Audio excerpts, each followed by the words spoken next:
আসসালামু আলাইকুম ওয়ারহমাতুল্লাহি ওবারকাতুহু। আমি মোহাম্মদ মোতাম্মিম আজকে আপনাদের সামনে হাজির হয়েছি সাজামো এগ্রো প্রজেক্ট 2 নিয়ে।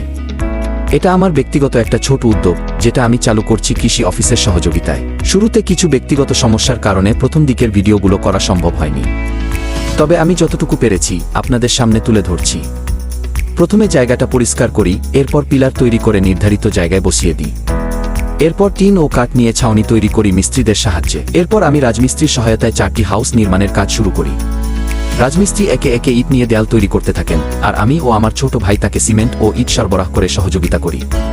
আমি নিজেই মিস্ত্রিকে দেখিয়ে দিই দেয়ালগুলো ঠিক কিভাবে করতে হবে, কতটুকু উচ্চতা হবে, সব নির্দেশনা দিই। এই ধরনের কাজ আমি আগে কখনো করিনি। কোনো পূর্ব অভিজ্ঞতা না থাকলেও আমি আল্লাহর রহমতে সাহস নিয়ে কাজে নেমে পড়ি। হ্যাঁ, কষ্ট হয়েছে, তবে নিজের হাতে কিছু গড়ে তোলার তৃপ্তি তা বলে বোঝানো যায় না। আজ বুঝলাম মন থেকে চাইলে সবই সম্ভব। কিন্তু নিজের হাতে কাজ করে একদিকে অভিজ্ঞতা হয়েছে, অন্যদিকে প্রশান্তিও পেয়েছি। কাজ করতে করতে দিনের আলো প্রায় শেষের দিকে চলে আসে। তারপরও প্রথম দিনেই 4টি হাউসের কাজ শেষ করা সম্ভব হয়নি। আমি আর আমার ছোট ভাই দুজনেই একদম নতুন, অভিজ্ঞতা নেই, তাই একজন দক্ষ মিস্ত্রির সহকারীর মতো দ্রুত কাজ করতে পারিনি। তবুও আলহামদুলিল্লাহ যতটুকু পেরেছি মন দিয়ে করেছি। প্রথম দিন অর্ধেক এবং দ্বিতীয় দিনের অর্ধেক সময় একসাথে কাজ করে শেষ করি হাউসগুলোর নির্মাণ কাজ। এই পরিশ্রমের মধ্যেও ছিল একরকম আত্মতৃপ্তি, নিজের হাতে কিছু গড়ে তোলার আনন্দ। 4টি হাউস নির্মাণ কাজ শেষ করার পর তৃতীয় দিনে আমরা সামনে ফ্লোর নির্মাণের কাজে শুরু করি। এখানে আমাদের 10টি চাকা বসানোর পরিকল্পনা ছিল।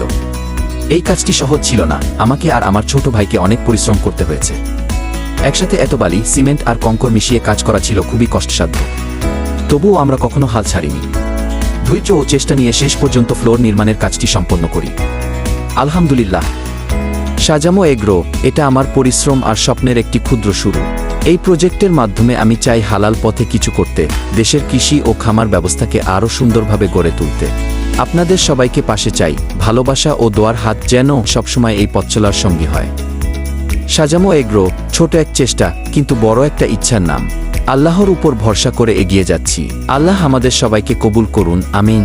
এরপর আমি আমার ছোট ভাইয়ের সাহায্যে চাকাগুলো স্থাপন করি। কিছুক্ষণ পর কৃষি অফিস থেকে একজন অফিসার এসে আমাদের পরিদর্শন করেন এবং জানান চাকাগুলো কিভাবে সঠিকভাবে বসাতে হবে। তিনি বলেন চাকার নিচে কোনো ফাঁক বা ছিদ্র রাখা যাবে না, না হলে কেঁচো বাইরে বেরিয়ে যেতে পারে। তার নির্দেশনা অনুযায়ী আমি প্রতিটি চাকা সঠিকভাবে বসিয়ে দিই এবং ভিতর দিক দিয়ে সিমেন্ট দিয়ে সুন্দরভাবে প্রতিটি চাকার চারপাশে ছিদ্রগুলো বন্ধ করে দিই, যাতে পিঁপড়া ভিতরে ঢুকতে না পারে এবং কেঁচো বাইরে বেরিয়ে যেতে না পারে। পরের দিন কৃষি অফিস থেকে একটি সাইনবোর্ড পাঠানো হয়, যা আমি প্রকল্পের ভিতরে বসিয়ে দিই। তারা একটি মেশিনও দেয়, যা আমি খালি জায়গায় স্থাপন করি। এই মেশিনের মাধ্যমে গরুর গোবর থেকে সার সংগ্রহ করা হবে। এটি মোটরের সাহায্যে চালানো হবে। তারা আমাকে এই প্রকল্পে একটি মেশিন এবং অল্প টাকা দিয়ে সাহস দিয়েছে, বাকি অর্ধেক আমাদের থেকে দিয়ে প্রকল্পটি তৈরি হচ্ছে। প্রকল্পটি চারপাশ থেকে তেরপাল দিয়ে ঢেকে দিতে হবে, যেন বৃষ্টির পানি ভেতরে না ঢোকে, কারণ ভেতরে পানি ঢুকলে কেঁচোগুলো মারা যাবে। সেই সঙ্গে চারপাশে জাল নেট লাগানো হচ্ছে, যাতে বাইরে থেকে পাখি বা মুরগি ভেতরে ঢুকতে না পারে। ইনশাআল্লাহ সামনে সার তৈরির পুরো প্রক্রিয়া নিয়ে বিস্তারিত ভিডিও আপলোড করা হবে। বিস্তারিত ভিডিও দেখতে আমাদের পেজটি ফলো করে রাখবেন। আমাদের জন্য দোয়া করবেন যেন এই প্রকল্পটি সফলভাবে শেষ করতে পারি। আল্লাহ হাফেজ।